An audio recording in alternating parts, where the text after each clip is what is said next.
Stepping aside is a matter that has dominated discussion platforms in the country, especially when political heavyweights are caught up on the awkward side of life. Even after being found guilty, many still hang on, depending on their political affiliation, despite their actions leaving millions of Ugandans in abject poverty. The outgoing EU chief rallies stakeholders to ensure that high standards are set for those trusted to run public offices in the country. In a public office, you are not allowed to the smallest mistake in a public office. And that's where the press bites, because that's where the press may surface. The question, however, emerges on whether or not this bar can be set and implemented in the country, as movers and shakers of the political waters are most times consistently caught in suspicious situations. The EU chief insists it is a culture that this third world country needs to embrace to advance democracy and the spirit of accountability. It's a sense of self-censorship and say, okay, for the good of my country, for the good of my party, I resign, even if I'm innocent. That is a culture of political responsibility that must be promoted by you guys.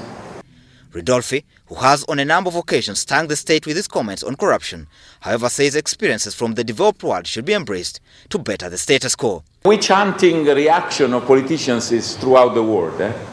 They like to hammer on the press. They are attacking me, they are witch-hunting me, but I'm good.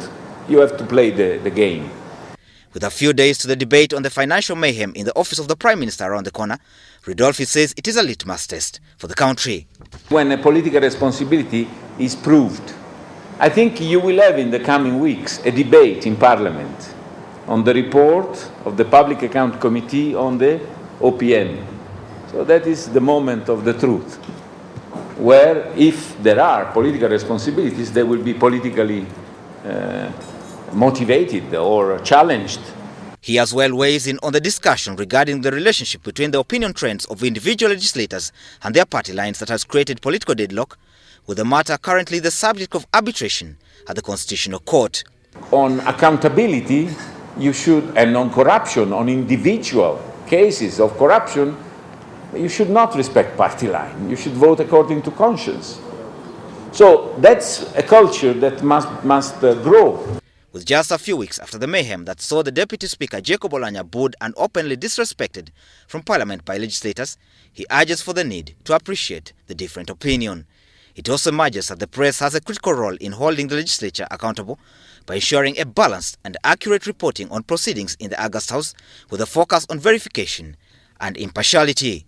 Just how practical can the view of being tolerant to opposing views be implemented in this parliament, where a majority of MPs simply sit and allow their different political dispensations to think for them?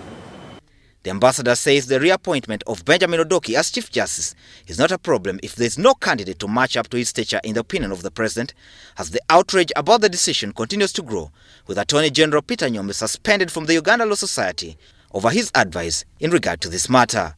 Ridolfi leaves Uganda in 2 weeks' time following his promotion and redeployment by his employers, the European Union.